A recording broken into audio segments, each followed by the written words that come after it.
Survival and Development, Article 6. And finally, the fourth pillar, that is Article 12, the views of child, which is very, very, very important when we talk about all these kind of protection. You got it? Views of child. View. They have right to pass their opinion. Freedom of thought, conscience, or whatever views they think that who are you and how it is going on, so I have right to say, I have right to take decision. But in the meantime, you see that the best learning, I think for me on the whole, even if it was delivered or not, is child right on the one hand is equally important individual right, but at the same time it is relational right. Child right is relational right. It has relation with the guardians. It has relation with whatever, like natural or the artificial guardian, that is legal guardian, because there is a difference between women of full age, the adult woman issues, and the child, within that child, the girl child. So when you talk about girl child, there is also the gender dimension. And please have a look. The Fourth World Conference held in Beijing in 1995 about women's conference, we call it like Women's World Conference. The Beijing Conference adopted one of the most important critical areas of concerns, that is girl child. See, when we talk about women, then of course women, for some reason that women of not the minor, but when we talk about female, that female actually includes girl child as well, but woman and girl child shall be discussed separately. There is a similarity of the gender dimension, but there is a difference of the level of maturity or the vulnerability. So the girl child's issue is one out of 12 critical areas of concerns adopted by Beijing Conference on Women. So if you see that girl child, that was the 12th area, starting from poverty and women, and then ending with the girl child. It was highly discussed during the conference that when we talk about protection of women, whether we'll sufficiently include or adequately include the plights, the issues, the concerns, and the protection framework for girl child. And the answer was, we may not be able to provide adequate protection to girl child because CRC is gender neutral. CRC does provide protection including girl child, but the issues of girl child shall always be considered most specifically. Doesn't mean that the boy child's issue is less important, but the issues and concerns look at that a girl of age 14 or 15. I remember one case of Pakistan. You can even search in the net that Safia Bibi, Safiabibi. So Safia Bibi was 15 years old, visually impaired, that is, I don't say blind, but anyway, the word that you can understand that. So visually impaired girl of age 15, she was raped in Pakistan.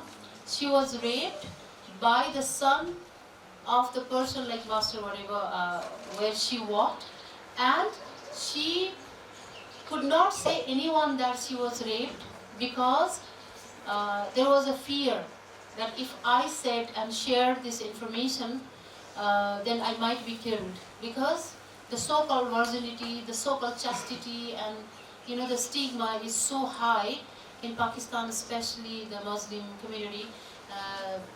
In then, in not Muslim community everywhere, but in Pakistan. So what happened that she did not mention this, what exactly had happened to her, but the problem was, one day she was found. I mean, she stressed that she was pregnant. So upon knowing the fact that she was just 15 years old. Look at, I mean, after the menstruation, of course, that had happened, and then she had to tell, because the abortion is not legal. And of course she did not have, even if it is legal, you have always this question of access. So she did not have this access to tell, and she was more frightened, and then she had to tell. So then she shared this with her parents, and the parents filed the case. Luckily they did not have this 35 days or time-bound limitation in Pakistan. So the case was filed about rape, but then what happened that it was this case of 2001 or 2, I mean around that time, and now the law has been changed. But in Pakistan, in then context, the law was something like called Hudud Ordinance. So Hudud is something the Muslim, the community founded law, and the case was filed. But according to Hudud, listen carefully, according to Hudud Ordinance, that law in Pakistan, for rape to be proved, it was required 4 so-called highly moral character men witnessing, or giving the witness say or statement that yes, rape occurred.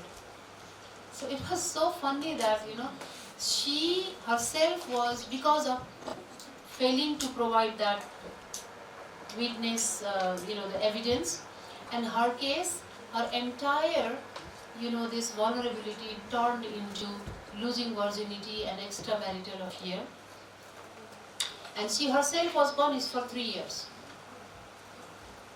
Look at what victim's justice are we talking about. So she was punished 3 years, and then that matter was communicated. I think that was 2000. I'm sorry, because 2001 the matter was communicated before Special Rapporteur on Violence Against Women. So you should learn that there are the protection mechanism available at international level. So the matter, the issue was raised, and in order to seek justice, so there is complaint mechanism that you can still file before the Violence Against Women Special Rapporteur. In then time, Radhika Kumaraswamy, the Special Rapporteur, first Special Rapporteur on Violence Against Women. So you should have all this information actually very much required. So she was appointed as Special Rapporteur on Violence Against Women in 1994 by the Office of the High Commissioner of Human Rights.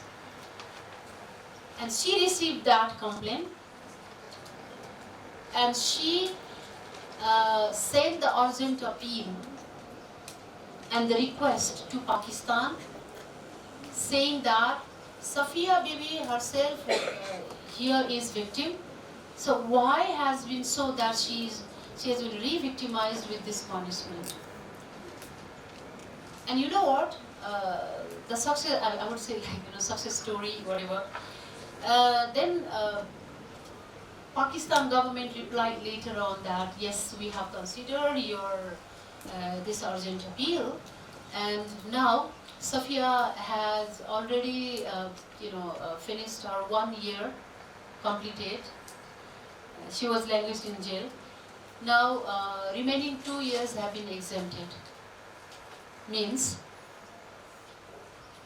she got released. She was released, but look at where is justice. Anyways, which is incomplete in the this video. Have you noticed something needs to be added or complemented, which is not provided in this information? Anyone would like to volunteer? Something that already exists but not in the video. Yes. Yeah. Have you noticed something which is there but not in the video?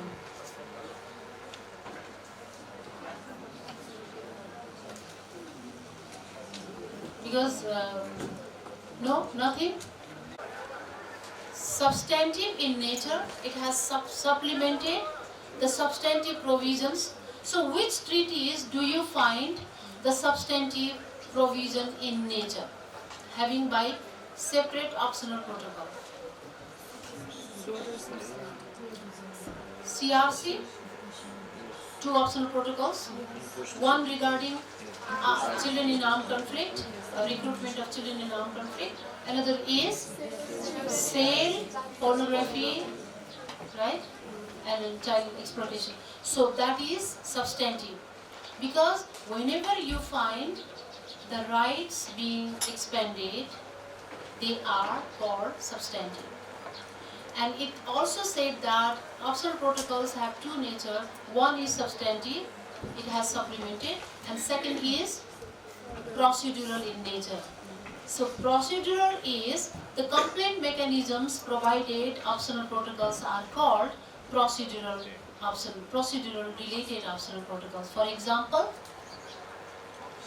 we are talking about like not only 5 now. For example,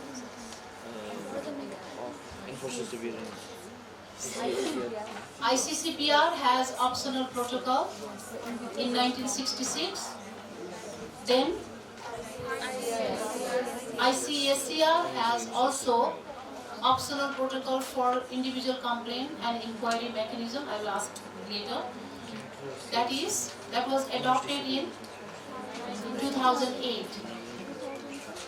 2008 was the time adopted, but by the time when it was being prepared, it didn't come into force. Cause is the human right violation by one individual or artificial person like the corporations. They shall also be brought into justice. And who makes the law? The state. If a state does not make the law to criminalize that, the joint criminalize, taking action against the joint criminal activities or organizations are also one of the complex issues, that how can they be brought before the justice. So just my answer is very clear, that as of now, I don't know tomorrow, as of now, not a single case here has been filed against any group, against any what you call like groups, or against any company, against any individual in the human rights domain. The UN or regional human rights, European, Inter-American, or any bodies if you explore, as of now, all the cases here have been filed against the state, not against group or not against any companies. Yes, in the ILO mechanism. That is why there is a problem that whether ILO mechanism is within the UN body, human right body, or a separate specialized body. In the ILO mechanisms, employers' activities and then this working sector's activities here have also been discussed. That is why it is not within the UN human rights mechanism. The cases that cannot be brought, but that can still be brought before the ILO mechanism. Here they talk about. But so far, human right violation is concerned. Even ILO has concluded that it is the state. Okay? Yes. That dictatorship, and that signals beginning of democratization process all over the world. So after 1974, initially the process of democratization, the process of replacement of authoritarian autocratic regimes by democracy had been slow, but later on it picks up the momentum. And that historic process of democratization is referred as the third wave.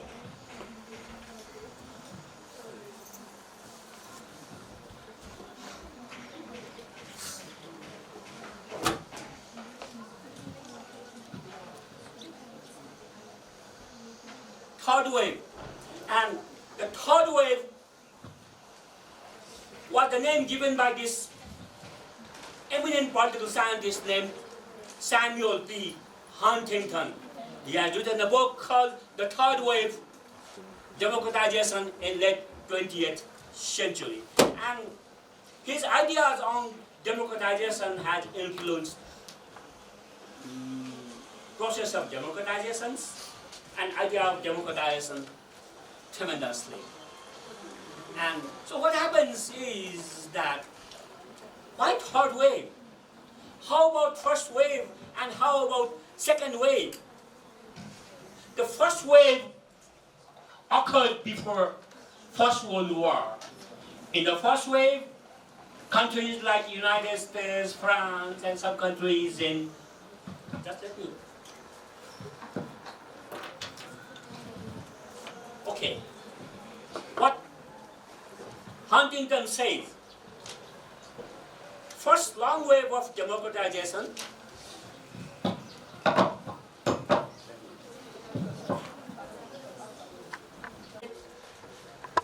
according to Huntington, it starts from 1828 till 1926. That means before First World War. And then he talks about first reverse wave. The countries that attained democracy during that first wave lost their democracy and were replaced by dictatorship. And that backlash against democracy is, or reversal against democracy, is referred as reverse wave. Reverse wave. Because since we live in a democracy and our Nepal has experienced both second wave and third wave of democracy, and we experienced second wave of reversal. However, because of our effort and because of the vigil or because of the alertness of civil society, the third reverse wave has not occurred in Nepal. Once King Gyanendra had tried to introduce third reverse wave in Nepal, but in the process he lost his throne. For want of a nail, a horse is lost. For want of a horse, a battle is lost. For want of a battle, a throne is lost. He lost everything. And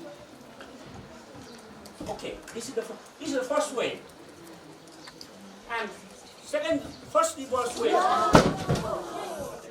So he always used to wear dark sunglasses, even inside room.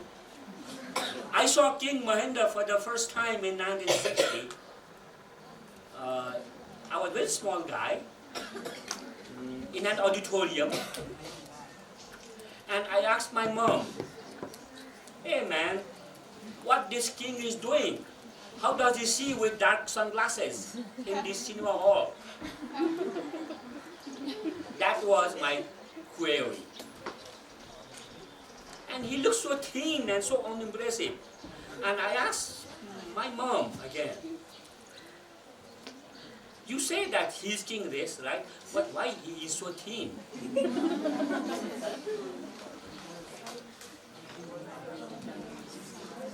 Then later on, his younger son, Dhirendra, became my classmate in university.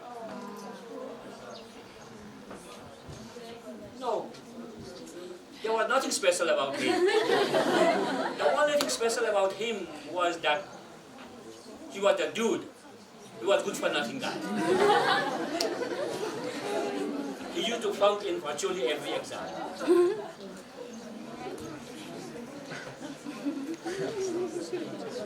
And then second wave was followed by second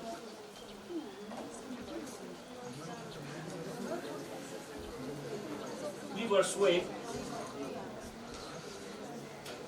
It started in 1958 and ended sometime in 1975. And then comes the third wave.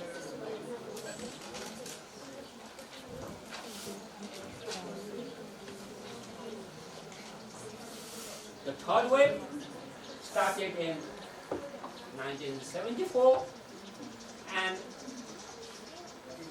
till present. And no reverse wave till now. There has been setbacks, backlashes, and democratic reverses in a country or two, maybe in Thailand, sometimes in Bangladesh, sometimes in Pakistan. These are chronic coup-prone countries. And in Africa and in Latin America, but in countries like India, even in Philippines, you can have some mercurial presidents like Duterte. Duterte is a very interesting mercurial character. At least I rate him better than Donald Trump of US. Am I right? Slightly better.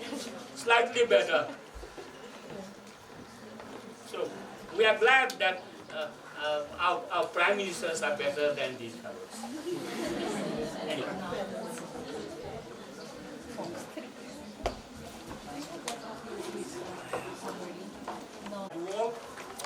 I forgot to bring pieces of Berlin Wall today, because after fall of Berlin Wall, I went to Germany after 2 weeks, and then young people were selling the small pieces of Berlin Wall, and I bought a small piece for about $5.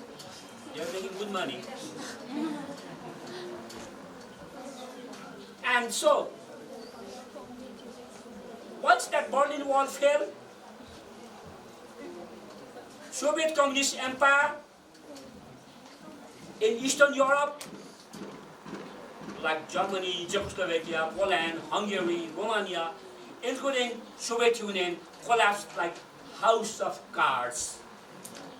Nobody had imagined, nobody had expected that such a strong political regime would fall like house of cards without firing a shot and without a person being killed. And so that resulted in a kind of, and communist systems were replaced by liberal democratic systems. And so that ensured, that resulted in kind of euphoria. And euphoria means good feeling. Feeling well-being, feeling of wellness. And triumph of democracy over non-democratic system was celebrated as end of history. And American scholars, American political scientists celebrated it that now, finally, democracy has been recognized by everybody. And they called it, Francis Fukuyama, he called it end of history.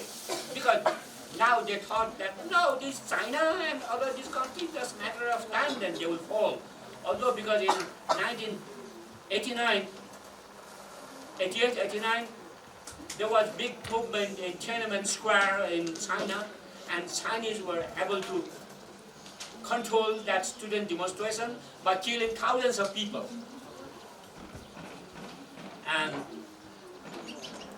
so it appeared as if the world was going through an unprecedented and irreversible process of democratization. Everybody thought that now democracy is going to stay here forever.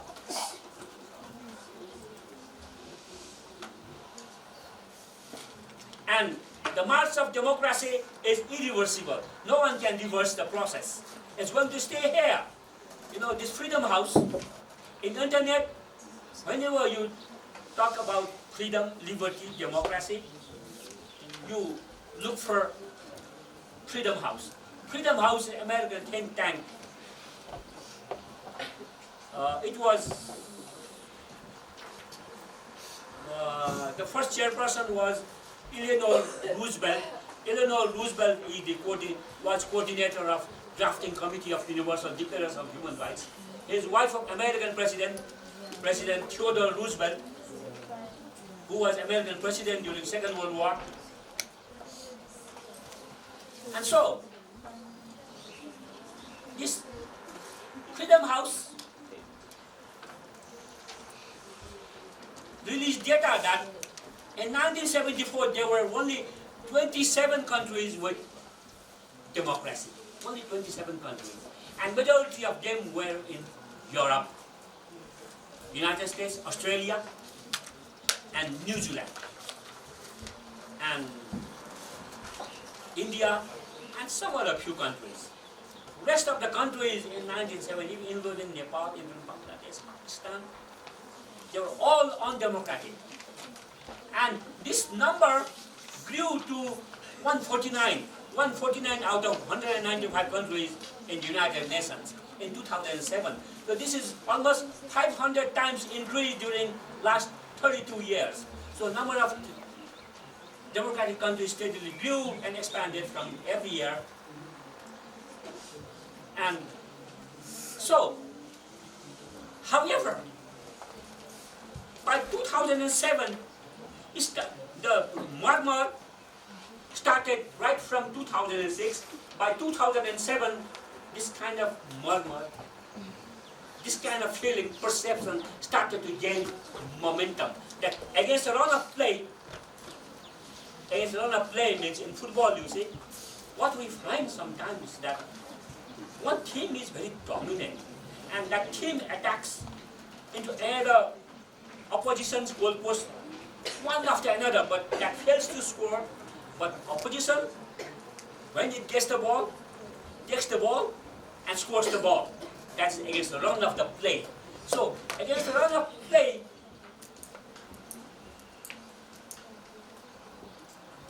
what happened that suddenly, since 2006 in particular, democracy was found to be going back on the retreat all over the world. And it challenged on multiple fronts. And I talked about this 500 times increase. That 500 times increase, that swelling, that expansion, suddenly started to decrease. And that euphoria, the kind of happiness, the glee and happiness that Westerners were enjoying at the expansion of democracy suddenly turned into despair. Despair means frustration. What this thing is happening? And so, now, democracy is definitely going through, we must admit that it is going through difficult time. Even in established democracies like United States and Western Europe, and even in India,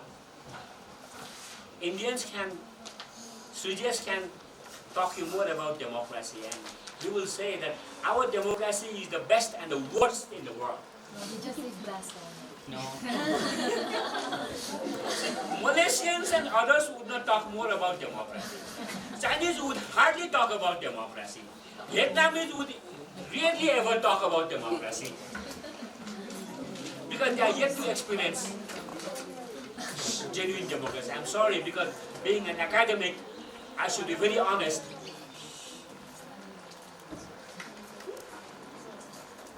And so, what happened in these countries to West? The performance, quality, efficacy of democracy has been seriously questioned, and democracy deficits. See, it's so exposed. In democracy, unlike communism, unlike authoritarian system, you cannot hide the things. You cannot hide the fact and the reality. In communist system, in closed system, you can hide. Under Rana system, and Britishers were under the impression that Nepal should be very rich country. Because what they saw and whom they saw was these Rana rulers who had big palaces and who used to wear suits tailored in London and who used to wear shoes made in London, Ireland, and who used to wear a lot of gold, which even rich British lords could not do that. But now, after democracy, all over the world, people came to know Nepal is unfortunately a poor country. It's a country with stucco palaces, rich people had palaces, and poor common people were living in thatched huts. जुन परालको छाना भएको घरमा बस्छ सामान्य मान्छे. And so, in 1990s Westerners were very arrogant. Their euphoria, their happiness was uncontrollable. And they used to believe that democracy is now going to Trumpalistic. Because the problem with dictionary is that, because this computer, see, computers dictionaries mean only for grade 12 students. It is not mean for academics and scholars like me. So I don't believe in buying very expensive computers because I don't engage in rocket science research. So I don't like students and people in Nepal wasting their precious money in buying very expensive laptops and computers. No, just if he's a big scientist, that is okay.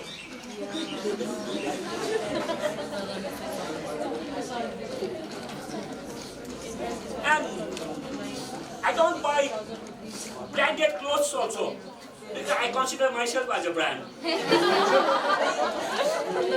Sorry. No, because you see, when I was young like you people, I used to wear Pierre Cardin and Saint Louis and Louis Vuitton clothes. But now I think that, maybe I'm better than the models they show. This kind of self-confidence.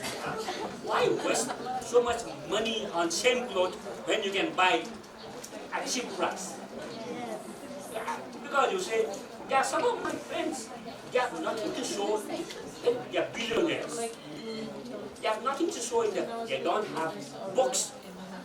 They don't have paintings.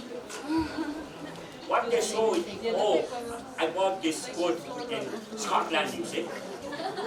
Something like that. I said, just forget. Anyway, so, and what that democracy has experienced many reversals and many backslides. And likewise, many democracies have been functioning like pseudo and illiberal democracy. There's a cosmetic facade.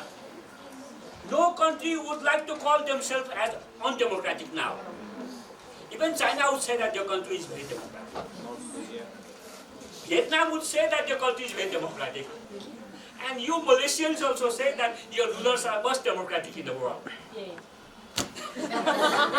And when we didn't have democracy, when we had autocratic system before 1990, our king and his slaves used to say that Nepal was most democratic. Democratic panchayat system. And they used to repeat that. So, what is the main factor behind this democratic recession is retreat of USA. You see, until very recently, USA was acting as champion and exemplar model of democracy. But now, with a great man, Donald Trump, in the power,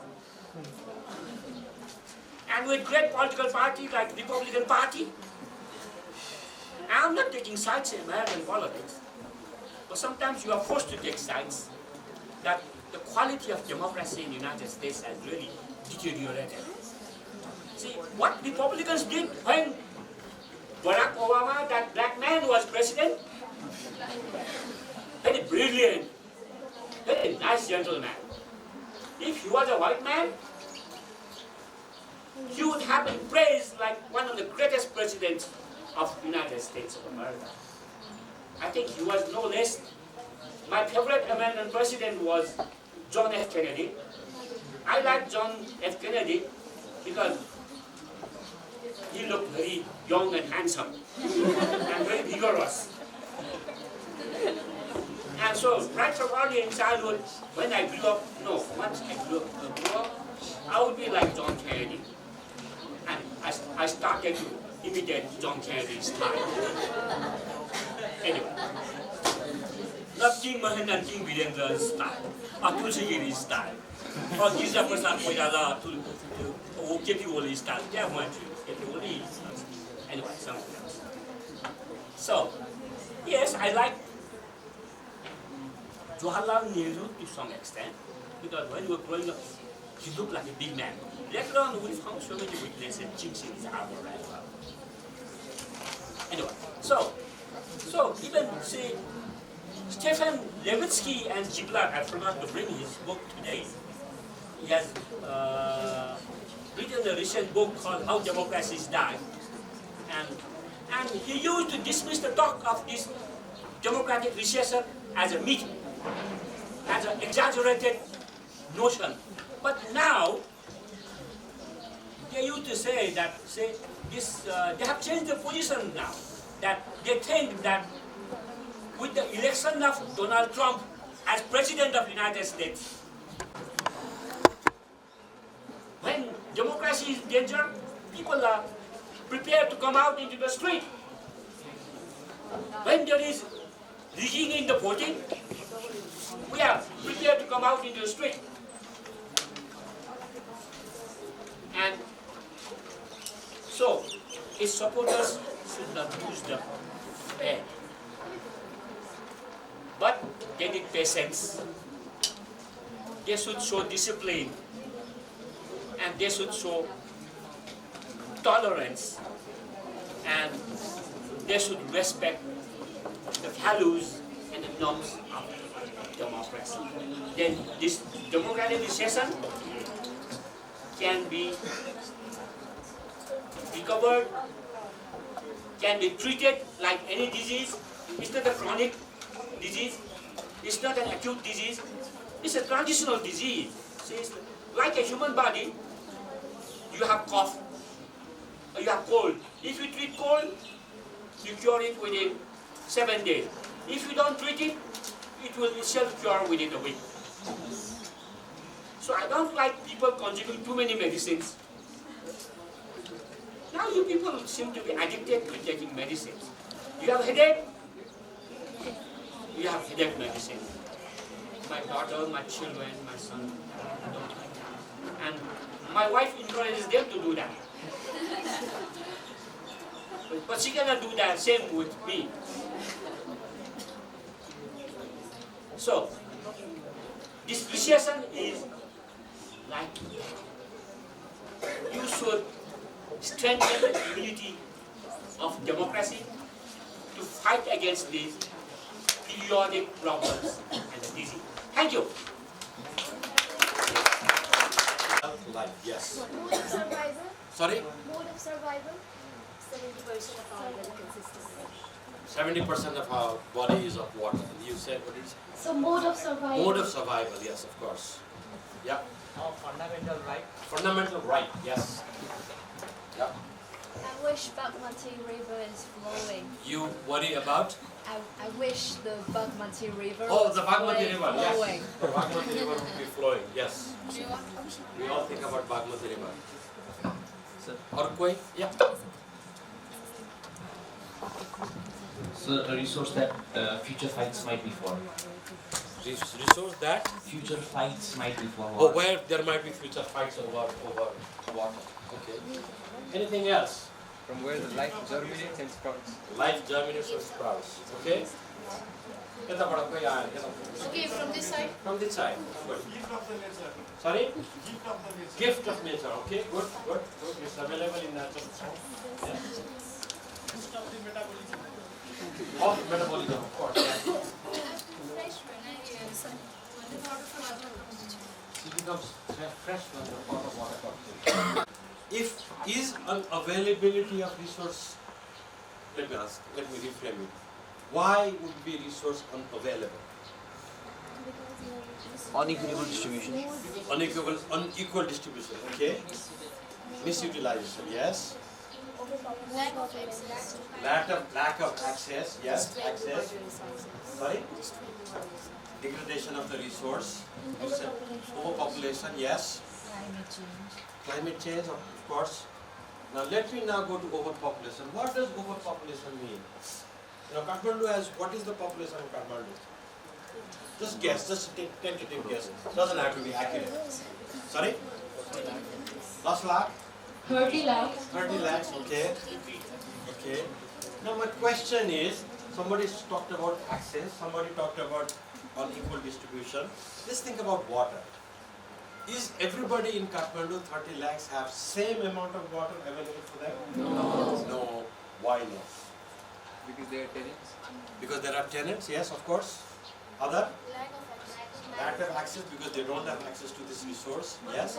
Management. Poor management, yes. Unequal distribution, yes. Income may be the another factor. One is urbanization. Urbanization, एक minute. Urbanization, lack of income, sorry, low income, or your geographical imbalance. See, you guys are always, you already have the elements that, you know, that needs to be picked up. So, ये conversation में पनि के कुरा आयो भने नि हैन मैले water भनेर चाहिँ I just threw one word. All of a sudden there were so many different perspectives, right? I said water, somebody thought about science. I thought water, somebody thought about metabolism. I said water, somebody thought about freshness. I said water, somebody said electricity. I said water, somebody said basic of life. Then we went on to this question of why is water not available? Lots of reasons. Geographical distribution, income variation, lack of access, resource degradation. कुन चाहिँ ठीक हो त? कुन चाहिँ ठीक हो? एउटा मात्रै समस्या हो. Is science the answer to all the water problems? No. So therefore, when we say water, it has so many different meanings. Oh, it has so many different meanings. But a poet le pani dekhyo bhane ke what does a poet think when he looks at water? You start to think about, you think about freshness, you think about, the ripples, and you think about how the water is going. You think about, the amazing things water does, and you will compose a poetry. Yeah, you will compose a poetry. We all like poetry.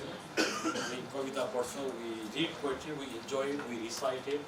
But then when an engineer looks at water, what will he think? Electricity. Building a dam. Power. Okay. There was this very famous Indian engineer called V.S. Soraya. He visited one of the fallen Jharna, and he said, "Oh, what a waste of water! What a waste of water! All this beautiful Jharna flowing," and he said, "What a waste of water!" And engineers, I am an engineer, so lots of us engineers, we've been trained to think about water. We look at water, we think about concrete. Pani dekhyo, concrete. No other views about water. Because water, it's about electricity, it's about irrigation, it's about drinking water, it's about benefits, about commercial benefits. So therefore, these different things matter. These different things give to very different conception of rights, very different conceptions of how water is managed, and very different way of what water is now. So if we look at water, somebody mentioned Bagmati. Why is Bagmati so degraded and polluted? You know, why is Bagmati so degraded, polluted, dirty, stinking? Mixing of drainage and water. Okay, number one. Number two, Corporate and throwing of garbage. Number two. Number three. corporate and enterprise are making money out of it. Sorry. Corporate and enterprise are making money out of it by dumping all kind of waste. Yeah, by they are dumping things in Bagmati, so they don't have to waste money, use money in managing their own resources. Oh, sorry, waste. Okay. त्यसपछि अरू social reason होला, cultural reason होला. Unawareness of people. People lack awareness. No? Overpopulation. Because it is not only one river, there are lots of rivers. Okay. So as you can see, you know, so my topic is water challenges in emerging complexity. You the प्याज जस्तो हैन, प्याज भन्छ, प्याजको एउटा layer खोल्यो, अर्को निस्किन्छ, अर्को खोल्यो, अर्को निस्किन्छ, अर्को खोल्यो, अर्को निस्किन्छ हैन. It keeps on opening. And this can be also construed as what's called a complex problem. You know, a sort of wicked problem. Problem को एउटा लेयर खोल्यो, अर्को निस्किन्छ, अर्को लेयर खोल्यो, अर्को निस्किन्छ, अर्को लेयर खोल्यो, अर्को निस्किन्छ. अनि यस्तो प्रब्लमको एउटै सल्युसन छ त के कसरी समाधान गर्ने? Is there a one way that we can solve water problems? Now, let me slightly change the gear. Global अहिले पानीको केही समस्या भइराख्या कोही, do you remember any some drastic news about water? Yes, sir. South Africa. South Africa. Okay, good. So, where? Maldives. Let's go to South Africa. You know anything about South Africa? Where in South Africa? No. Johannesburg. No. No. Sorry. Cape Town. Yes. Cape Town. See? Now, what's happening in Cape Town? Government is providing 50 liters of water for Why 50 liters of only why 50? Not 50, 25 liters. Why? Have you guys read in the internet, YouTube, Facebook? So what's happening in South Africa? They had a consistent drought, and experts argue they have been mismanaging water in the last so many decades. And with the result that by 15th of July, if there is no rain, most of the reservoirs in South Africa will be empty. And residents of that city, Cape Town, young men, women, old, child, men, women, everybody will have to stand in line with a jerry can and receive 25 liters of water in one day. Envision गरेको थिएन नि त हामीले. Somebody said out about fight conflicts over water, right? So the point I'm trying to say is, you see water, you have very different perspective. You have all kind of problems. अनि पानीको solution हामीले अहिलेसम्म कसरी गरिरहेका छौँ त? Have you guys thought of where you get your water at your home from? अनि घरमा पानी कहाँबाट आउँछ? कहाँबाट? From the ground. Underground, okay. Wells, दोस्रो. River. Jar, तेस्रो. Riverबाट त आउनु होला काठमाडौँबाट. Water tanker. धाराबाट आउँछ होला. धाराबाट आउँछ. धारा आउँदैन, ट्याङ्करबाट आउँछ. ट्याङ्करबाट. अनि बोरिङ, ट्याङ्कर, अनि धाराबाट कसको घरमा धाराबाट पानी आउँछ? What about this? Mineral water. Do you buy mineral water at home? No. Mineral jars? Yes. And what about water filters? You have water filters at home? Yes. Do you also boil water? Yes. Water filter and water boiling. Why? To be more Pure water. We are all concerned about our health. Right? I think Fiona can share about her impression about the water in the plastic bottle. Okay, Fiona, tell Yeah, us. you can just Tell us, what's your impression? yeah. Um, Well, actually, a recent study was color cover, and then a sort of a camouflage around it, but still it was a plastic water bottle. And then if you read David Attenborough's documentary, he talks about billions and billions of tons of plastic in oceans. That our oceans is essentially filled with plastic, right? So therefore, as young professionals, young students, you can force your teachers to change.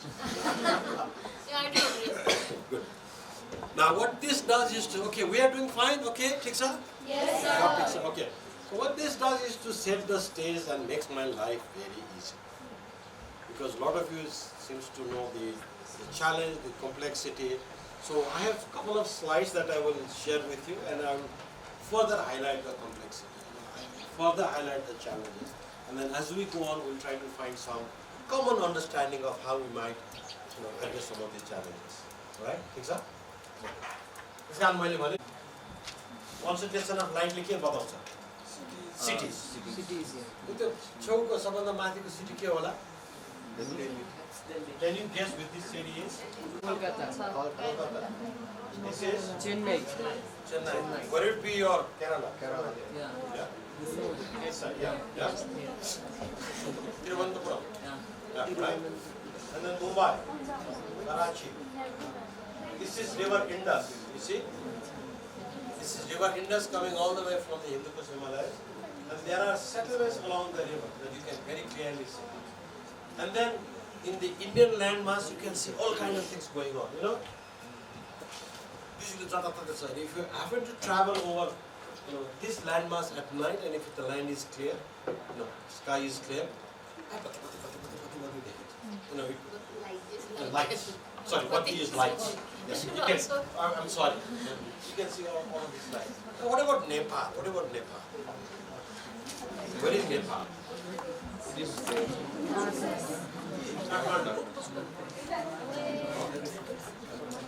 Then the rest of Nepal seems pretty dark, right? Esto dark to China, of course there are Buddhists, but the Buddhists are too dim, too not concentrated, not that intense for the satellites to capture the image. I think it's the image of about 2010-11 to image. What it also then, sorry? So what it also shows is the extent of urbanization that's going on. So in coming 15 years, almost 60% of the global population will be living in urban areas. So let's look at what the... Okay, so China? no, we have this. Sorry. Ragpur River in Bhottari. This is the bank areas of Kosi River. Okay. So the perspective of water changes at different scales. Some people will like to work at the level of the river basin. They would say so much water available, this can be done, this can be done. Relation between China and India, relation between Nepal and India. So when Prime Minister Modi, only visited Nepal, there were a couple of mentions on water. What was one mention on water? When Oli visited India and came back, there was a joint declaration by the two governments. There was one issue concerning water. What was that? Water transportation. Water transportation. Navigation. And that navigation means from Haldia somewhere here, barges will come all the way to Banaras, and then the potential of linking to Nepal.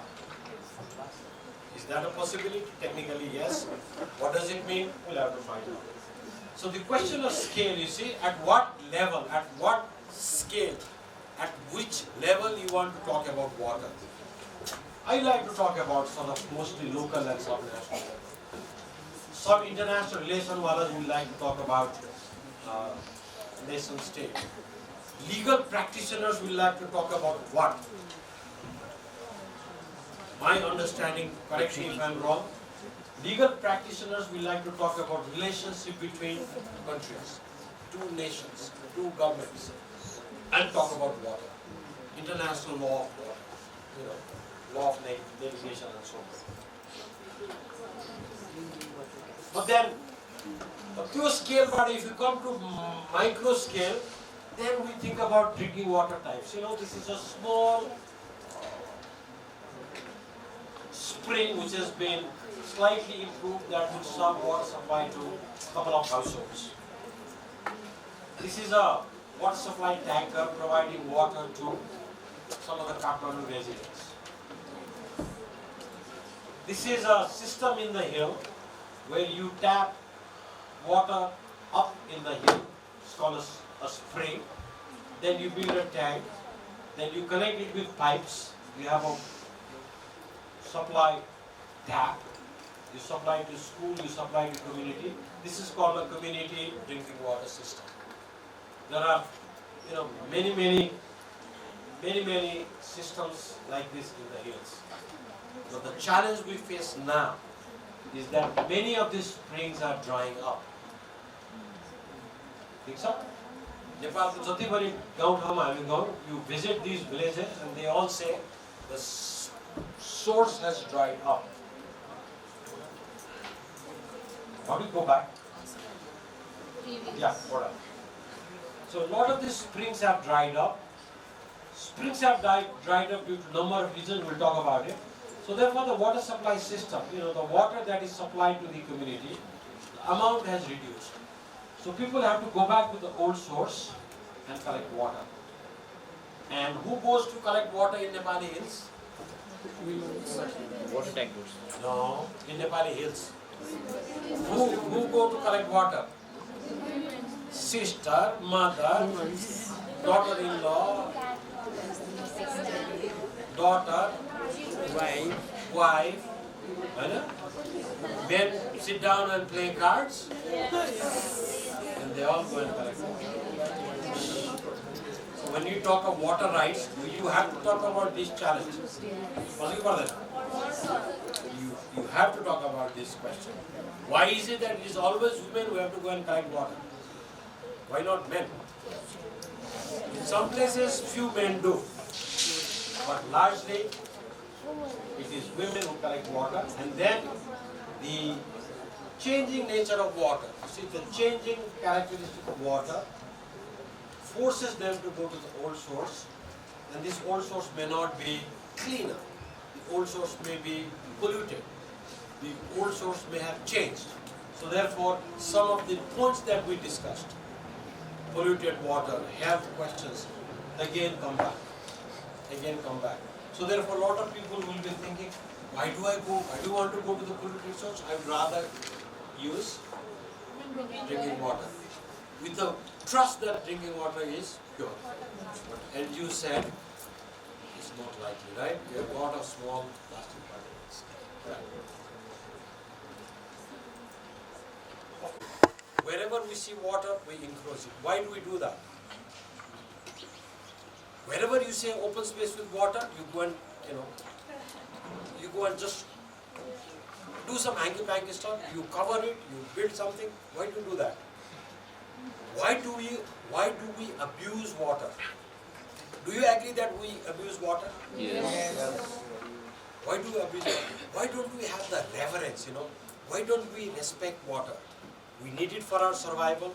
We can't live without drinking it. 70% of this is us. 70% of the earth is water. But why do we abuse it? Can you make a guess? I have a hypothesis, but it may not be true. Competition for resources. But why at an individual level we take water for granted? So, because we are competing for getting that resources first before anyone else gets it. It's Competition, okay. Others?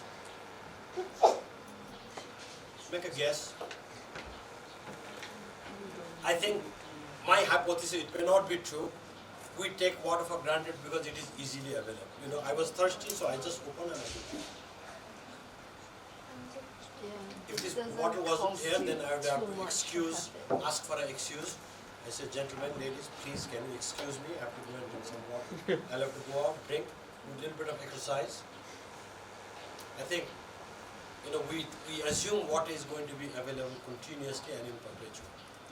We just have taken it for granted. We think we can do anything with water and then we'll be all fine. A little bit of a fundo notion, but then that's the way I think it is. Otherwise, we would not be doing hanky-panky with the water the way we are doing. Believe me, we can do all kind of hanky-panky with water. I have seen that in every country. I've seen that in Nepal, I've seen that in the United States, I've seen that in Australia. Every country I go, we do all hanky-panky. No country is safe, right? So no one can be, holy than that. No. Some places, yes, people have taken good care of water. Other places, no. But we take water for granted. And that's something we need to change. And perhaps thinking about water rights would give us that yes. Alright, so just to summarize, ecoregion, there are things happening. In the Himalayas, rising temperature, black carbon, and ill thought out opening, expansion of road, etc., leading to changes in the ice reserves and glaciers. But of course, in some places, if you go to Khumbu area, people have taken very good care of some of the trails. This has been reported in some of the papers. We also done some studies. Mid-hills, indiscriminate road building, land use changes, increasing end use of water. You see, you become, you make income, you become educated, you become, you move higher in the income bracket. What's going to do is to increase your demand for non-sanitary use of water. We all need water. How much water do we need to survive?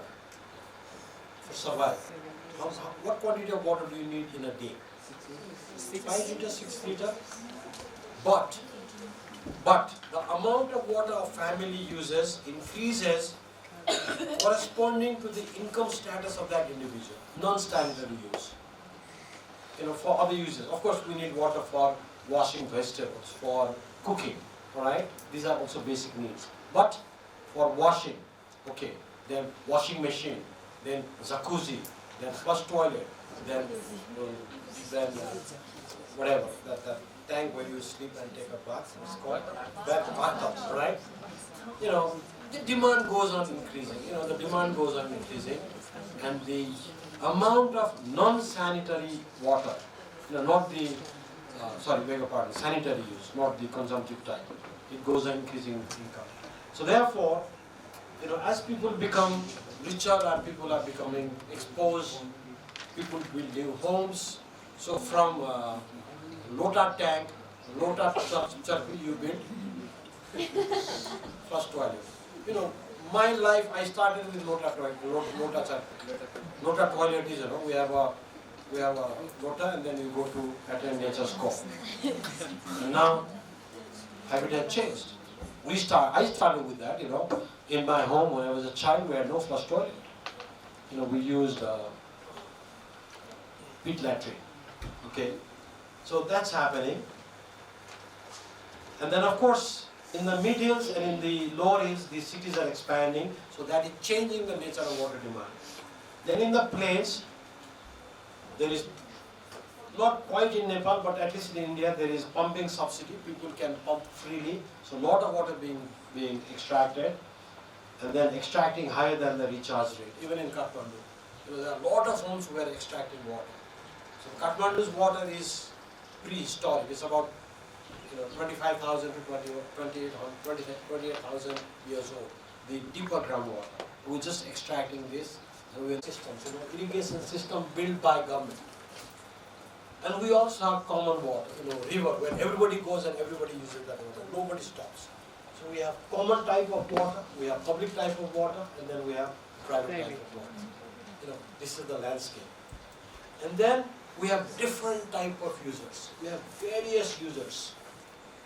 You have users of water supply, and within that water supply you have rich and poor, men and women, senior persons, children, animals, livestock, users in their diversity, and there is power dynamics. Not every user is the same, right? And within that user, you have the community, you have the state, and you have the private sector, largely. You can conceive of various types of water source, various types of use, different type of users. And then of course, this water source, use types and users are mediated by policy, practices, norms, behavior. The example, Dr. Pathak gave you about behavior, wasting water, not reusing water, using shower and then allowing it to just flow. It's the whole question of behavior. And then of course we also have norms, that we do. And then we have practices and then policies. I could have written law, I didn't write that, I included law as part of the larger policy. Maybe in technical sense, no, but so this is the large water canvas, and I call it the waterscape. You see, waterscape includes various water sources, various use types, various users, and the policies, etc. within that scape, and I call it waterscape. And in this waterscape, where we actually begin to nurture water, where we begin to respect water, where we begin to revere water, where we begin to revere water from a Dungadara, to a stream, to a kua, to a pokhari, to rivers, to groundwater, is through these engagement of these different source types, use types, users, policy and practices. And in this landscape, the question of water rights, can give us an entry point into looking at one particular type of water. That is drinking water, rights of river, and rights of the biodiversity. But then questions of how, who, what, at what cost, etc. emerges. And It was envisioned in the late 1990s, and it's kind of still ongoing and hasn't been finished. And I read the deadline of the project has been delayed and delayed and delayed. And I'm just curious, could you please explain about the dynamics in between and what are the factors that have been affecting the project?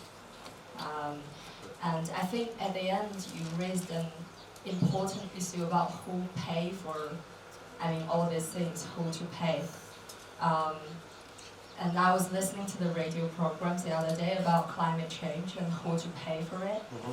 And because it disproportionately affects less developed world than developed world, but it's actually the developed world who's doing the most damage.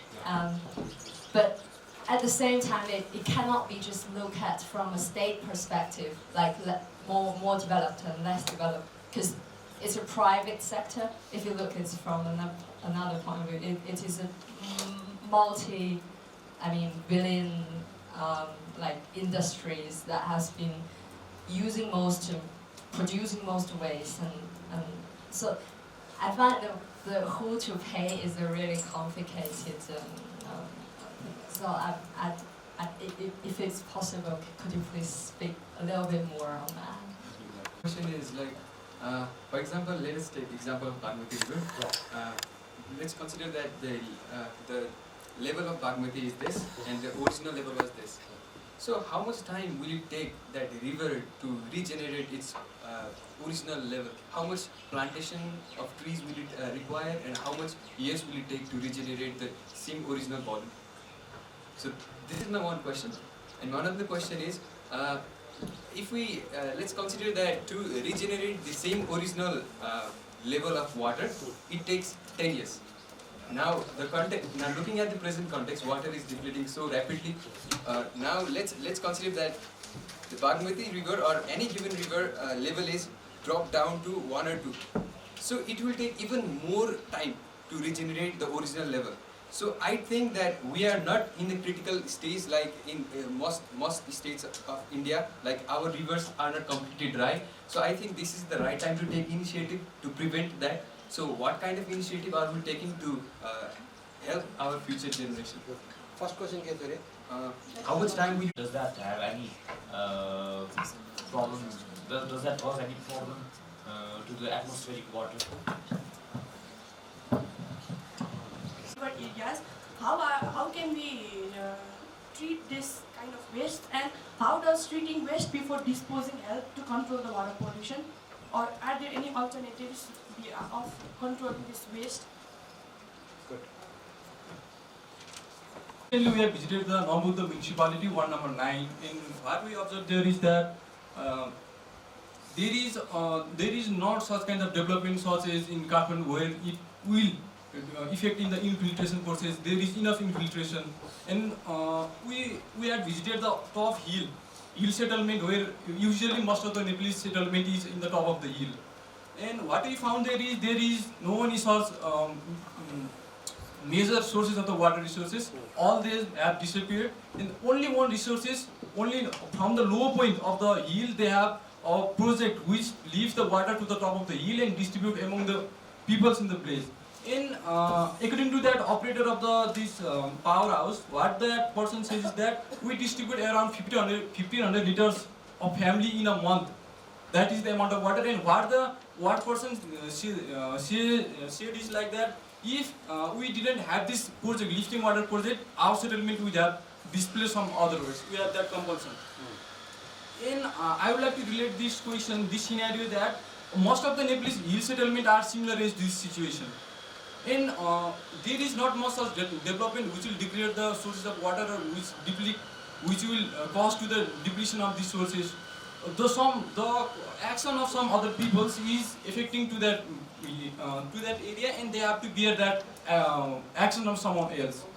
And I saw that there is much of infiltration process, and why there is such kind of depletion in the water resources. Third question, please. Okay, my question and solution for of water resources in such kind of area, which is similar to all of the Nepalese settlement. A place that allows you to look at the context and then to change your decision or make decisions. The example that you cited might be specific to Nambuddha. I've been to that area. I've been to many other areas. Timar is other example. I've been to many other areas, the hill settlements where there is no water. But not all settlements in Nepal are in hilltops. They also are in mid-hills. Okay, and traditionally, you see, if you go back 50, 60 years, when the valley bottoms were malaria-ridden, people would come back and go up and then settle in the sort of spurs, and then they would walk down to the water source. And this water source, walking down is responsibility of women. Subsequently, technology was used to bring water close to the settlement using pipes and others. What you are saying in Nepali hills and also in hills in Uttarakhand and other places is that there are multiple things going on. I talked about it. There is road building, there is changes in land use, there is demographic shift, there has been upheavals in the under-terrain landscape by earthquake and others.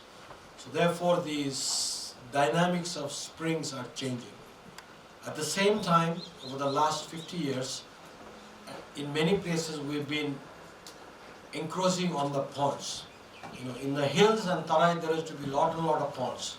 These ponds which to use to wallow, to use for buffaloes, and also as recharge sources. In many places these ponds have been damaged, encroached upon, and don't exist. So therefore, the reason underneath, beneath the ponds, the water sources have dried up. So therefore, solution lies into find out, what is the local context, how can we revive some of these, our traditional wisdom, how can we begin to think about water in different ways, how can we think about the different types, how can we use technology in a more judicious way, and then to meet our water needs. That's the way forward.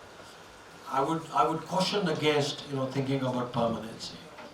I would rather think about being more flexible and having an institution, local institution that allows you to assess the problem and make responses. And then Ashma, waste and garbage. Simple. We can start by treating the waste and garbage right at our home. minimize where the waste is generated, rather than sort of, at the end point, you start at the beginning. You start at the household. And of course, that's not end of the story. You also have many other uses, commercial and others. So clearly, how we look at waste and manage it, it's a challenge. And of course, rivers have been a sort of a, common ground where everybody could go and dump, perhaps because of lack of regulation, but lack of understanding, etc. And of course, as I said, you see a sort of a process last 2.5 3 years where everybody goes and takes out that waste from the rivers, and then newspaper tell us that so many tons of waste have been extracted from the rivers, but none of the newspaper will tell you where was this extracted waste managed. Where do they dump it? Extract it from the river, fine, but where is it dumped? Is it dumped back into the river? Is it the wasteland where it is done? Where is the waste disposal site? None of the reports do that. Have you found anything? We extracted 20 tons from Bagmati and it was taken over to Okarpawa or to this place and that place, and it was properly managed. Do you get the stories? No. Not exempting the limitations. Okay. If you don't have any questions, are there any? Can I ask one more? Ma'am, my question is... Last question. Ma'am, does the National Human Rights Commission fall as an criteria or for the exhaustion of local remedy to invoke the particular human rights violation at the regional level? No. National Human Rights Commission's mandate is not contrary to the general jurisdiction, general remedy available at national level. They are complementary. Just, this is the question being asked many times. For example, National Human Rights Commission is basically the quasi-judicial body where it may trace the human rights violation on it, right? It doesn't have to, there is no requirement of exhaustion of local remedy. This is only for the international level, starting from regional. See, the formula of regional complaint mechanism and UN complaint mechanism is more or less same. Little thing is maybe different. Somewhere the locus standi, that means who can file the case, the rights holder filing the case, or communication what we call, maybe some narrow, somewhere little open, but the whole criteria for who can file, when to file, where to file, by exhausting what local remedies, and the anonymity. So all these criteria are more or less same, whether you go for European or Inter-American or at the UN level. So that is why I said like formula framework. You try to understand admissibility criteria. Do not come here firstly that talking about at European, Inter-American.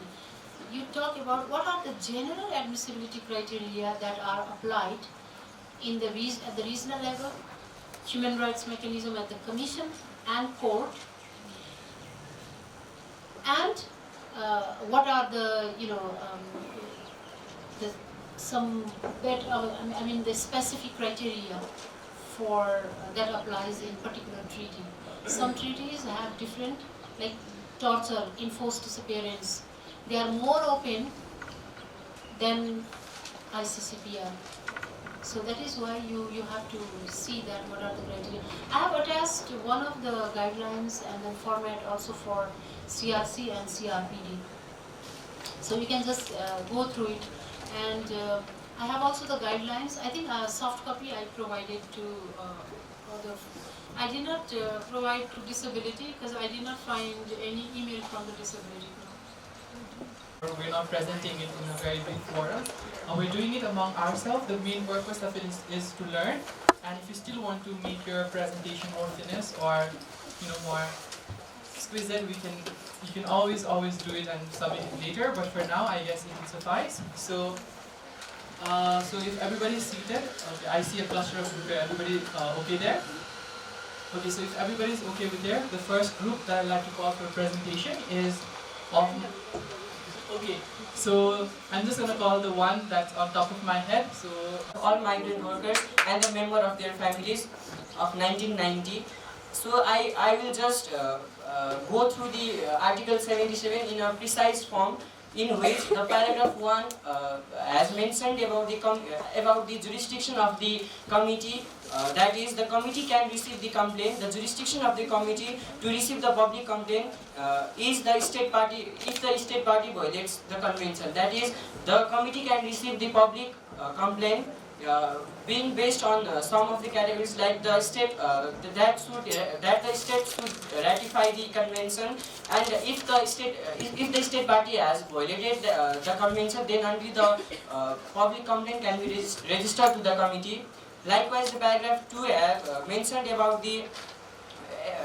mentioned that the identity of the complaining party must be revealed and the complaint should be compatible to the convention, which means that the complaint should not be beyond the provision of the convention. Paragraph 3 includes the paragraph 3 has incorporated that the complaint should ascertain the following should ascertain the following thing, that is, the same matter should not be under the examination of other procedure of international investigation or settlement. The individual have exhausted all the domestic remedies, which is under the paragraph 3 of the Article 77. Likewise, the paragraph 4 has incorporated that the state should respond with the explanation to the committee within the 6 months of the complaint. That is, within the span of 6 months after the public complaint is registered to the committee, the state should have to respond with their explanation to the committee. Likewise, paragraph 5 of the convention has mentioned that the investigation will be on the basis of the provided information of either the state or the complaining individual or their representative. That is, the further procedure of the investigation shall be carried out on the basis of the information that is given by either the complaining party or the state or the representative of the complaining party. The Article 6 has mentioned that the committee shall hold a closed meeting when examining the communication under present article. That is, the public need not to be participated. The committee can hold a closed meeting and do further and the further procedure can be carried out. Likewise, the paragraph 7 has mentioned that the committee shall forward its view to the state or individual, either to the state or to the individual. And lastly, the paragraph 8 of the Article 77 has mentioned that when the committee will come into enforce, it has mentioned that the 10 of the signatory should have to make a joint declaration and should be passed to the secretary and whenever the state wants to withdraw their declaration, they can withdraw, but if any complaint has already been registered to the committee, then they cannot withdraw the declaration. That's it. The withdrawal is still possible, but the communication will still be valid, yes, and it will be considered under due process. Paragraphs under Article 77, and the 8 is really complicated because you need 10 declaratories for the declaration. Yesterday, remember, I mentioned that it's not only the ratification, further the states have to declare their competence to agree with. However, upon registering the case, still they can withdraw, but the status of case cannot be withdrawn. Like, for example, if 5 cases are already there, those 5 cases remain the same. Did you understand? The migrant workers, so you have to study Article 77. What about the joint, this statement with the CRC and migrant worker? Have you come across? There is the group of people who are Palestinians living there, and there's are indigenous people in the Canadian territory. But then but then the Israeli government also claimed that area as the territories of the Israel. So the Israel claimed that area as a condominium area, which means that it's overlapping sovereignties which not belong to any country.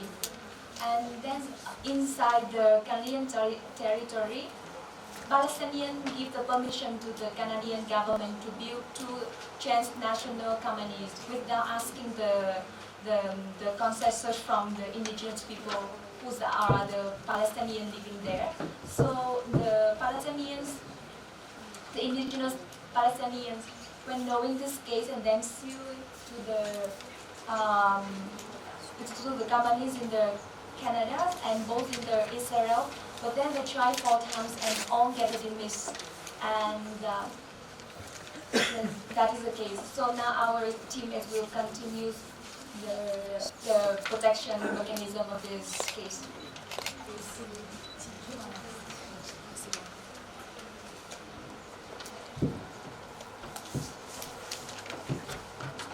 It satisfies the Article 5. It satisfies about the criteria for filing the complaint, under which the first admissibility criteria that has been satisfied by the complainant is the complainants have filed the petition for the 4 times, and they have tried all the domestic remedies that has to be exhausted before filing the complaint, which is also legally mandated under the optional protocol of ICCPR under Article 5. At the same time, the other admissibility criteria that has been satisfied by the complainant is the claim has not been submitted or nor it is otherwise being considered by any other mechanism of the international settlement, which has also been mandated by Article 5 sub-article 2b of the optional protocol of ICCPR. And the third one is the violations at the issue occurred subsequent to the entry of the force of the ICCPR by the Canada and also the Palestinians. And also the optional protocol of ICCPR has also been ratified by the Canada. And under this criteria, we can see that the complainants have fulfilled the criteria for filing the complaint, and the mandates for the individual complaint are these. And that is the protection mechanism. So the legal protection mechanism that has been invoked under this case are that has been mentioned are the ICCPR Article 2, Article 7, Article 12, 17 and 27, under which the Article 2 invokes about the self-determination rights of the indigenous and minorities people of self-determination to choose their residence and under their own willingness. And Article 7, which mentions about the right against the people, against the torture, cruel, inhumane or any degrading treatment. And Article 12 mentions about the right of the people for the freedom to choose his or her residence. And in this case, the rights of the minorities and the indigenous people claim that their right to choose their residence has been deprived by the Canadian 2 multinational companies. And Article 17 mentions about the arbitrary interference with the privacy to attack their privacy of family. So this has been also invoked by the complainants in this case. And Article 27 talks about the rights of the indigenous and minorities to enjoy their culture, to profess their culture and also to practice their own religion and to use their own language. So these are the protection mechanisms, legal protection mechanisms that has been invoked by the complainants in this case. So beside that, for reference, we can also take as the example of ILO 169, which has not been explicitly mentioned in the case itself, but however, since we had been assigned to read the ILO 169 and take the reference, so we have mentioned it the ILO 169 part 2 in Article 13, 14, 15, 16, 17 and 17, 18 and 19, the rights of the indigenous people to have access to their own indigenous land and also to get the compensation if their lands has been encroached in any conditions has been mentioned. So in this case, the rights of the inhabitants and rights of the indigenous people and minorities has been invoked or has been violated. So this is it. Thank you. Canada. This is the case of 1981. Citing about the fact, Sandra Lovelace is a Maliseet Indian woman living in Canada. So Maliseet Indian is a category of indigenous community of India currently residing in Canada. But she lost her status as an Indian after she married a non-Indian person. And because of her loss of status as an Indian person, she could not enjoy her indigenous right to land. Therefore, she claims before the HRC that the Article 12 of the Indian Act, which was formed under Canada, violated Article 27 relating to the protection of indigenous community of the Covenant. Therefore, she files a communication to the HRC owing to its inconsistency with the ICCPR.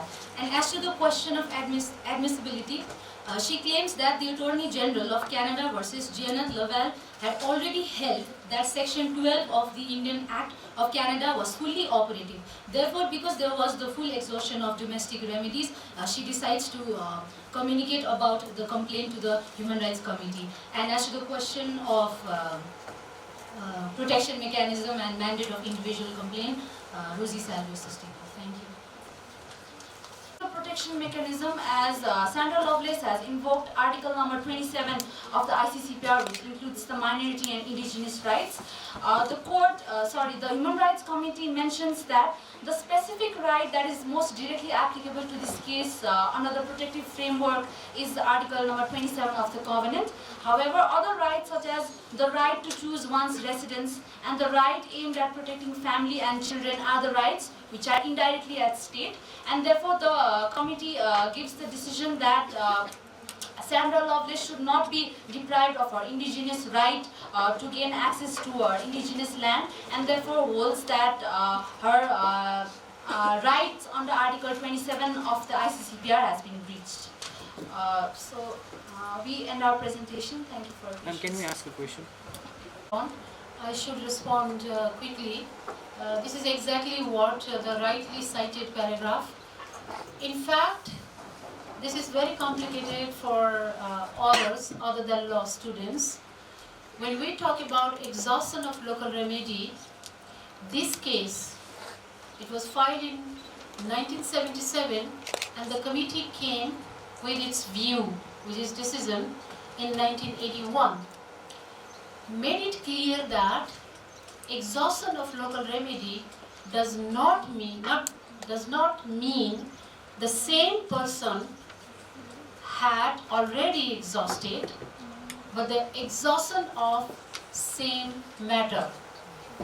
You know, exhaustion of same matter, if had already exhausted by any other person, not by that person, could still be considered for the latter one who actually wanted to, who had filed the case. So this is a very, very clear issue that the Sandra Lovelace herself had not exhausted the local remedy in Canada, but before her, the women of the same community had already tried and attempted, but they were failed to get justice. So it was not necessary for Sandra again to file and go through the same process. The case is about the AT versus Hungary in 2003. It is the a woman. Her name is anonymous. That's why AT. She faced 4 years of domestic violence from her husband. And she have 2 children. Among one is facing a brain damage, and she also does not have house to accommodate her disabled child. For the meantime, the violence is going on, and her husband is married another girl, another lady, and he continued the violence.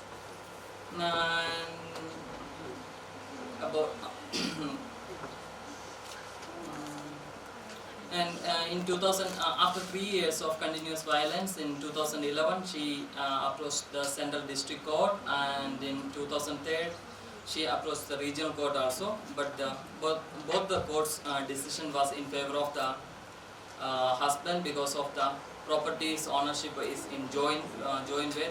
And also the decision from the court observed in a way that she can't provide the enough evidences for she was continuously battered, and she can't support her claim. And later she approached the Supreme Court of the country, and the process in the Supreme Court was also ongoing, and she denied the justice. Later she approached the CEDAW committee for the further procedure, and the further procedure and the merit of the case is they are going to Purushottam going to present. Go to A, B, E, 2E and 5A, 16 those articles. I don't have time to read it out. And then she claimed for the that she had been in the lengthy criminal procedure in our domestic courts. And other than this, she also wants the legal aid to be provided in the cases in domestic violence. That was her claim. And furthermore, she also claimed for the compensation to be given for her and the children due to this violence. These were the claims of the applicant, that author. And for the further admissibility and the merit of the case, I would like to call Durga Satkota. Thank you. Admissibility, the committee decided that this case is admissible on the ground that the committee has ascertained that the matter has not already been or is being examined under another procedure of international investigation or settlement. Similarly, the currently existing remedies within Hungary has not been capable of providing immediate protection to the author from ill treatment from her husband. The next point is the delay of over 3 years from the date of the incident in question would amount to an unreasonably prolonged delay within the meaning of Article 4, paragraph 1 of the optional protocol. Therefore, the author has been at risk of irreparable harm and threats to her life during the period. Similarly, she had no possibility of obtaining temporary protection while criminal proceedings were in progress, and that the defendant had no time since the defendant had at no time been detained. And talking about, therefore, the committee has no reason to find out the inadmissibility of the case. Dealing with the merit of the case, while addressing the merit of the communication, the committee referred to its general recommendation number 19 on violence against women, which states that states may also be responsible for private act if they fail to act within the due diligence to prevent violations of right or to investigate and punish any acts of violence and for providing compensation. So here in this case, Hungary has failed to abide by the due diligence criteria as it has not carried out any measures to prevent such violations. So yeah, thank you. The committee opined that the delay was unreasonable, as we all know that she waited for 4 years, and this was under the Article 4.1 of the optional protocol of CEDAW. The second, the committee also took account of the fact that the defendant was not detained because it was a criminal proceeding, so he was not detained. And another is, committee decided that the Hungary had failed to fulfill the obligation of Article 2A, B, E, 5A and 16 of CEDAW. And finally, committee recommended that the state take immediate and effective measures to guarantee the physical, mental integrity of our family and ensure safety, shelter, child support and the legal assistance. So, ladies and gentlemen, thank you. We were not up to the mark, but definitely we did our best, so that is all. Thank you, everybody. Which actually provides the understanding of procedural criteria about what exactly is meant by exhaustion of local remedy. The previous case, you understood that the exhaustion of the same matter. This case provides you that the matter was not decided but kept prolonged for 4 years. So now you will understand that what is exhaustion of local remedy by these two cases. Secondly, the substantive remedies, substantive human right violation of women under CEDAW, when you provided for the group, you have to work that you should not say article. I don't mind even if you do not spell out number. You rather say which provision, which rights here have been violated. I mean, for me, I know that, like, Article 2A, you said that law, the legal remedies were required, and 5, that is cultural modification and discriminatory practices to be actually, decided as discrimination. And the third, you mentioned about Article 16.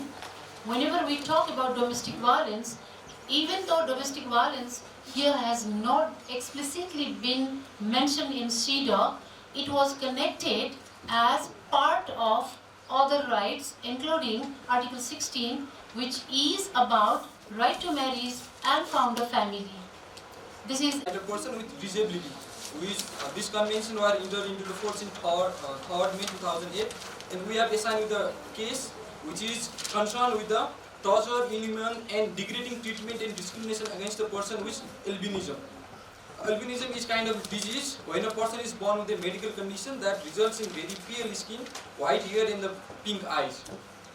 This is a person of, this is a nation of the Tanzania, and the person himself have authored the application and communication to the committee. Regarding the admissibility of the case is that exhaustion of the domestic remedies, which is mentioned in the optional protocol Article 2. And regarding the fact of the case, first of all, there is a person. Let me saw the picture. Here is a person name which is 41 years old and his identity is anonymous. Can you just use in front of my... Okay, his identity is anonymous, and 2 persons, while he was working in the field, 2 persons came with unknown identity, came and chopped off his one of the hand. And the condition is that in that country the person which are suffering from this disease is more than 200,000, and there is some kind of prejudice among the country's people that the person which is suffering from this kind of disease is cause of the God, and they are for bad luck, and there is very misfortune disbelief that the person with such diseases having relation with him can be cured the SABS. Such kinds of prejudice is among the people of the country. And yes, and he is supposed to have magical power. When the organ of the person is taken by someone, then the person will be older, powerful. That kind of prejudice is among the country's people. And regarding the case, fact of the case, and now we can talk. He is attacked by the 2 unknown person, and in the same day he reported the case to the local police. And what happened is that the police, in the investigation of that case, has identified the 2 suspects. And while the person was called to recognize the suspect, the person denied that those suspects who are identified by the police were not the actual suspect. The actual suspect were the 2 neighbors who he recognized, but the police denied to investigate upon those persons. And from that state of the case, no other further preventive measures or investigation have been done by the police. So the person, according to the Article 1, what he claims is that Article 1 says that the convention is to protect and promote and ensure the full and equal enjoyment of all fundamental rights of the person with disability. Similarly, he invoked the Article 4, which says that state parties should ensure and protect full realization for all fundamental rights and fundamental freedom for all persons with disability. And accordingly, Article 5 of the Convention, which says that equality and non-discrimination for those peoples with disability. Article 15, freedom from torture, cruel, inhumane or degrading treatment or punishment.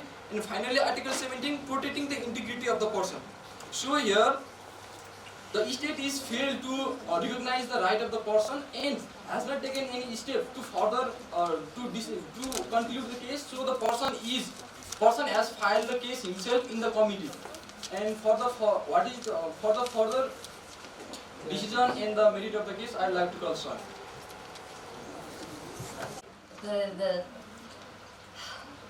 The CRPD committee, they considered the case admissible on the grounds, both procedural and merit grounds. The procedural factor concerned here is according to the optional protocol, Article 2D, which talks about all domestic remedies must have been exhausted before the case could be admitted. Here, what's this case specifically concerned was unreasonably prolonged. Was that the case was unreasonably prolonged. I'm sorry, recently I've been really tired, so forgive me if I'm not speaking proper English. So this case has been unreasonably prolonged. The person concerned filed the case on 10th of April 2010, and the committee, the decision, when the decision was made by the committee, it was already 2017. So, like you can see, there has been a prolonged an injustice that has already been existing there. But during the procedure, interestingly, if you read the decision, there has been communication between the state party and the committee. So the person claimed that he has already exhausted all the domestic remedies, but the state says, no, you haven't. You actually need to. There are several things mentioned by the state. I think one has something to do with, like, there is a. Forgive me, just a minute. You could. The state says the person could have filed a case in the Constitutional Court of Tanzania under the Basic Rights and Duties Enforcement Act, which the person didn't do.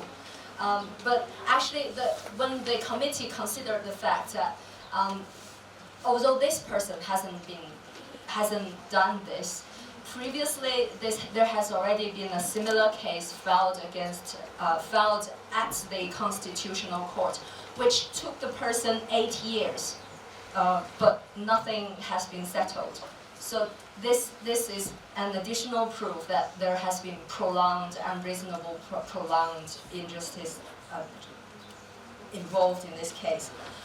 The state party also made their objection that the person who's filing a case here could have gone through the civil. Go through the administrative court or civil court. But the case here is that the person, if the person goes to the civil court, at best he would get some compensation, monetary compensation back. But that cannot, in this case, be considered as effective relief, because the case, ever since it happened in 2010, it has been already prolonged for 7 years. And during the 7 years, the committee also made the observation that the state hasn't done anything that could have alleviated the suffering of the author, this person who filed the case. The state hasn't been providing anything that could allow this person to live an independent life. So filing a case in a civil court or administrative court could hardly be an effective relief. So on those two grounds, the CRPD committee considered that this case is admissive because there's an unreasonable prolong, as well as there is unlikely to have an effective relief if the person files the case. And so those are the procedural considerations made by the committee. So the case is considered to be admissible. And then it moves on to the consideration of merits. So in this case, 3 articles in the CRPD was invoked as a violation of the person's human rights. Article 5 of CRPD, which is an article about equality and non-discrimination. And in this case, people, as my friend here has already explained to you, people with albinism in Tanzania has been suffering from the cultural prejudices against them for a long time. And so they are disproportionately affected by the country's judicial and justice system, so that the state party has not taken necessary measures to ensure effective, complete, and impartial investigation and prosecution for people with albinism. So there's a clear discrimination regarding to the access to justice that needs to be concerned here. And also Article 15, which talks about torture and inhuman degrading treatment. So in this case, although the pain and the suffering is not inflicted by a public, sorry, I know that I'm run out of time here, although that it's not committed by a public official or under the consent of public official, which means that the act itself does not constitutes the acts of torture. But here, the state has the obligation to prevent and punish both the state and non-state actors in the case of torture, which the state hasn't done. And also Article 17, which talks about the integrity of person with disabilities. And here, in this case, both the physical and mental integrity of the victim has been the state failed to protect their integrity. The committee further talked about the states failing to fulfill its obligation of Article 4. The state should have due diligence in both legal, judicial, and all other matters to prevent and alleviate, protect, and provide effective remedy for the victim, which the state hasn't done. So on all those grounds, the committee decided that this case is admissible, and there are several recommendations that has been made, which you could. With the case, and she will be dealing with the optional protocol to write to CRC. So, yeah. So the case is about AHA versus Spain. It was decided by the Committee of Convention on Rights of Child in 2014, and the case is mainly related with the procedural matter only. The case was declared inadmissible, so we are not going to deal with the merits of the case. The case actually started with the AHA, whose name is anonymous in this case. AHA is a national of Ghana, who submits that the case is related with the determination of the age, and he is a national of Ghana, but when he comes to the Spain, then he is stopped by the police though he has the passport and the birth certificate, where it is mentioned that he's 24, his date of birth is 24 July 1994, but the government of Spain stops him and starts the proceedings for the determination of the age.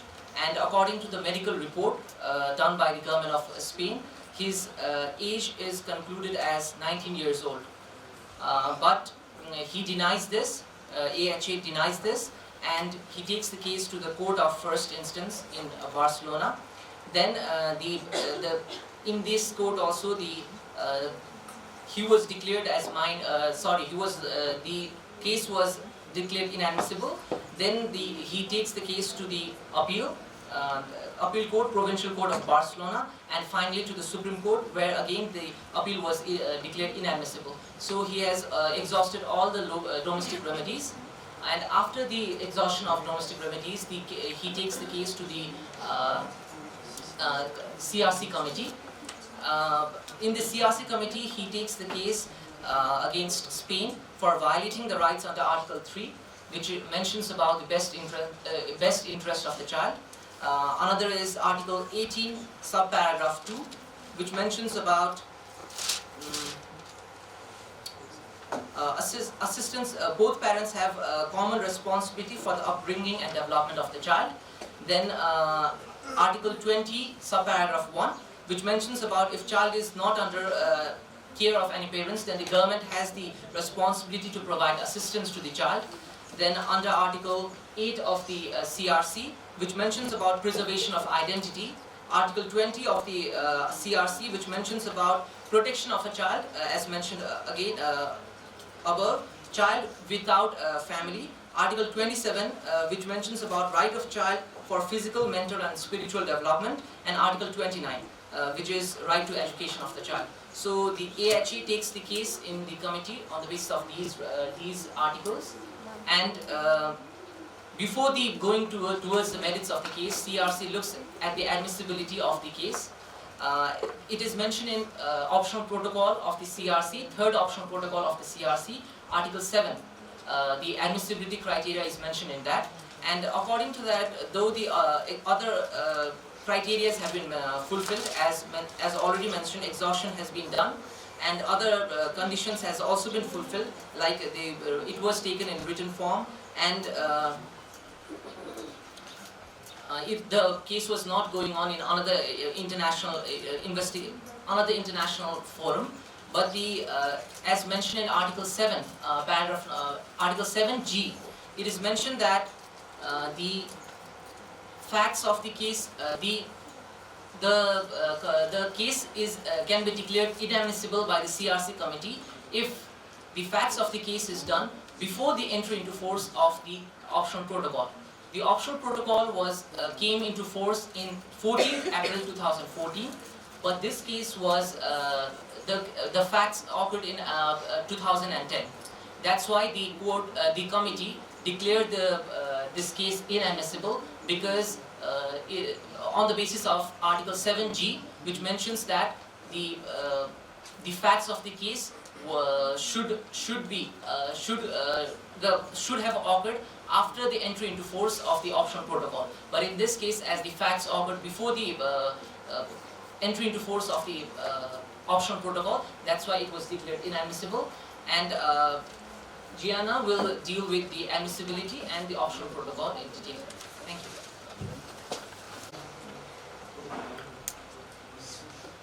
So the case happened like in 2010, and then the case was brought in the local court in Barcelona, brought it into other courts, appellate courts, until it reached the Supreme Court.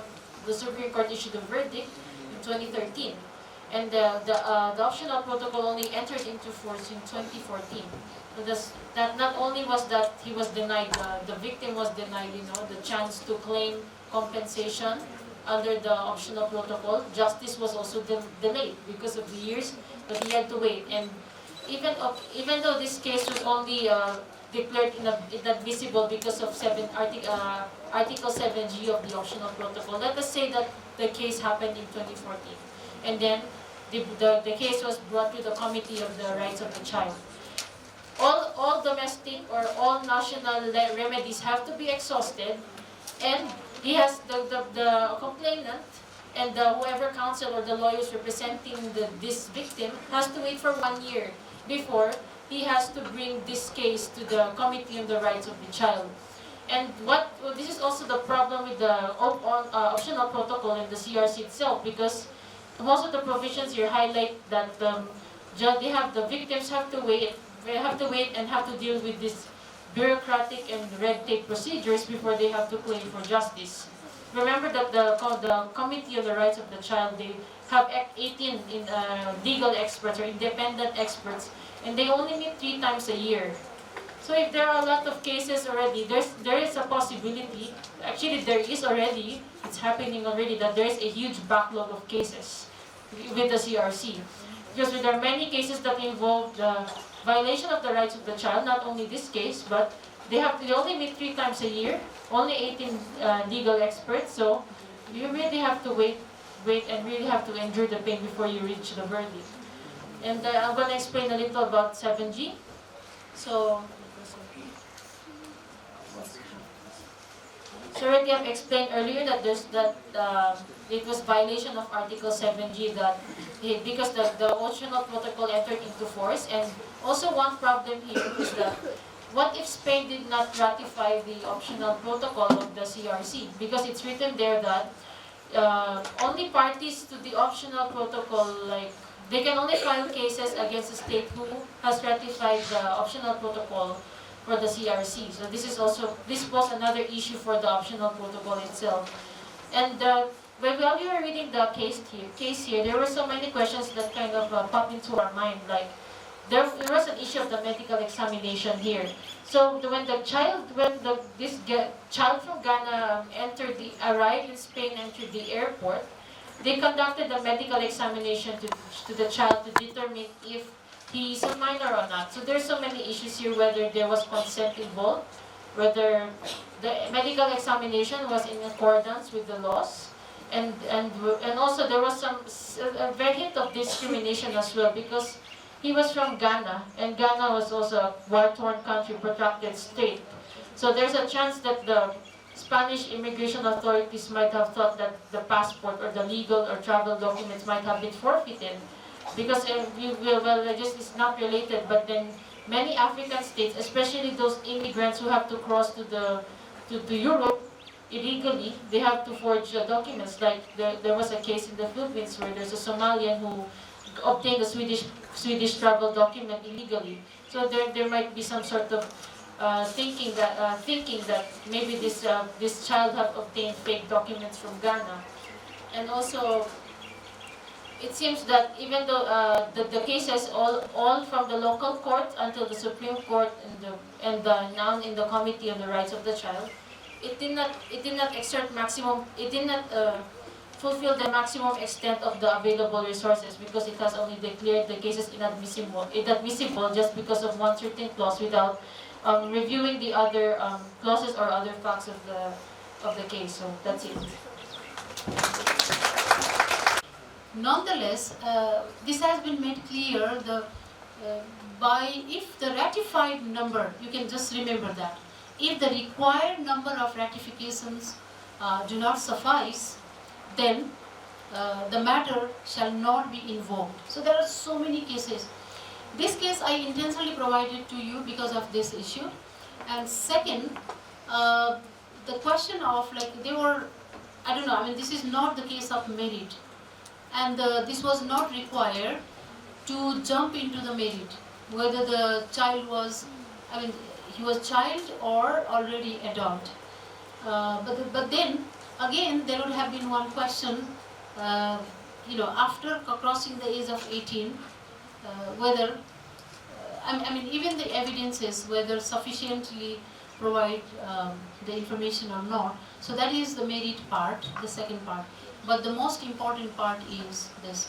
At the end, CRC third optional protocol.